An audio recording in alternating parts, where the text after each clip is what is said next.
Welcome to this week's edition of World Crisis Radio. This is Webster Tarpley reporting here from Washington, D.C. Washington, D.C., where the Wall Street puppet Barack Obama is in the process of transferring $24 trillion U.S. dollars into the hands of the zombie banks of Wall Street, the various J.P. Morgan Chase, Goldman Sachs, Morgan Stanley, who had a very bad result. They can't even make money under these new hoked-up rules. Bank of America, Wells Fargo, Bank of New York Mellon, Citibank, you know the zombie bank catalog by now, and you've got to learn the executives of those banks, too, so you know who your class enemy is. So we're now told, according to Inspector General Neil Barofsky of the Treasury Department, a kind of overseer of the TARP, that it is now a $24 trillion credit line, $80,000 for every American, all for Wall Street, not for the unions, not for the poor, not for minorities, not for the inner cities, not for the farmers, not for biotech, not for Silicon Valley, none of that. Wall Street, Wall Street, Wall Street. Government of the bankers, by the bankers, and for the bankers. So remember, the enemy is Wall Street. The enemy are these financiers, and the necessity, the urgent necessity is if you don't break their power over the Obama regime, this country will be dragged into the abyss. We cannot have a country where the spending priorities are so skewed that California is now sinking into absolute barbarism under the liberal Republican Schwarzenegger with the help of the reactionary Republican faction in the California State Senate and California State Assembly. California is sinking into barbarism. We just heard the ridiculous bill that has gone through the California State Senate, $26 billion in budget gap, and they say cut education, cut higher education, cut your college grants, cut your state parks, cut health, cut welfare, cut your prison budget. Right, let's let a bunch of criminals out. Let's cut police. Let's cut firemen, and so on and so forth. The overriding necessity for California: institute a Tobin tax, institute a securities transfer tax. Wall Street created this crisis. Wall Street should pay for the crisis, not the people through cuts in education, higher education, health care, welfare, police, fire, and other vital services.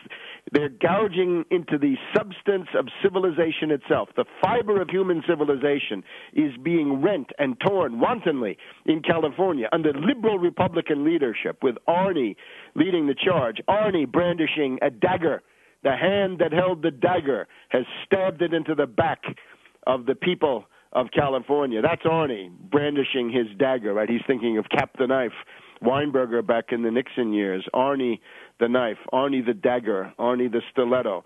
Well, the only shield against that stiletto is the Tobin tax, the securities transfer tax, 1% to be paid by the broker on all transactions of derivatives, over-the-counter derivatives, exchange-traded derivatives. That means options, futures, and everything else in that category, stocks, bonds, real estate, plus, that is to say, real estate investment trusts and so forth, and, of course, foreign exchange, commodities, and all the rest of it. So the overriding need for this society is an anti-financier program. Right now, the financial crisis is being dealt with on the backs of the middle class, the workers, and everybody else, really. All other interests are being sacrificed to one paramount interest, which is that of finance capital. And the problem with that is you cannot live by finance capital alone. Finance capital has got to be radically cut down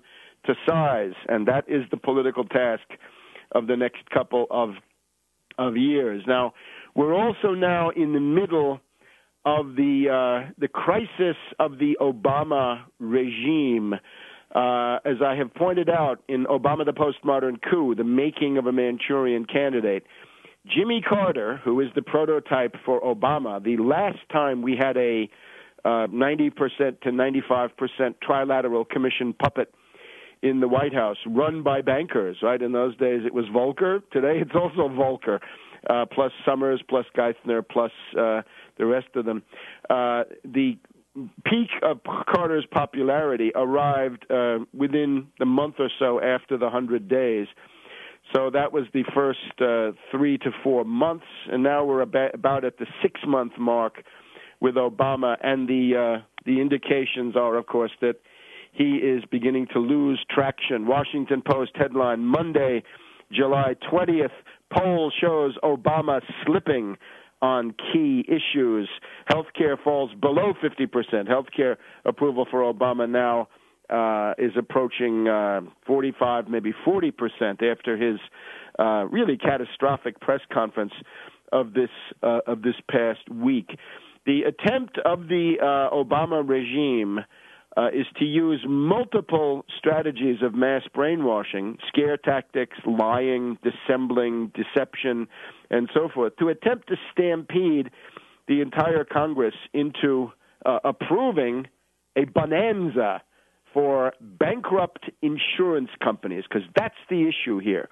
The U.S. insurance industry, the U.S. insurance companies are bankrupt. AIG is what? It's an insurance company. It's bankrupt.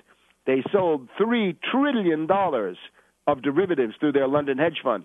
Similarly, the Hartford, another one of the big Connecticut complex of insurance companies, $3.5 billion from the TARP and the rest of them, the MetLife, Allstate, State Farm, Prudential, and the rest of them, have all essentially destroyed themselves with derivatives speculation.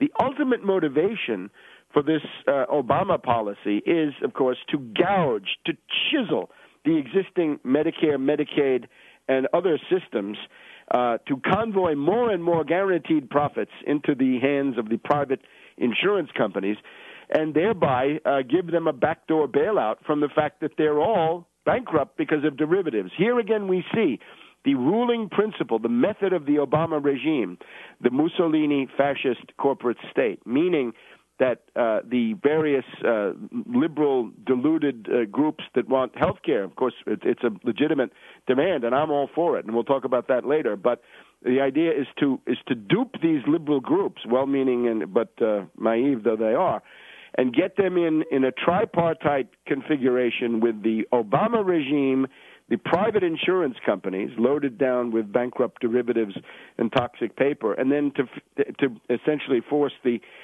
liberal advocacy groups to act as battering rams to get that through against all the resistance that we have. So the good news is that this effort seems to be failing. As of this week, Obama is bogged down. He is not yet in full retreat, but the hysterical push to try to stampede the Congress, to extort bills from the House and the Senate before the congressional August recess would seem to have failed, although groups of fanatics seem to be gathering for some kind of a last stand in the House before they go away under the leadership of Nancy Pelosi. And, of course, Nancy Pelosi's got a Soros agent running her office as Speaker of the House. So when Nancy Pelosi speaks, this is the voice of George Soros, meaning the voice of the New York Federal Reserve and of related interests, because that's who Soros is. So it's not yet the beginning of the end, but it may well be now the end of the beginning. We'll be back in a minute.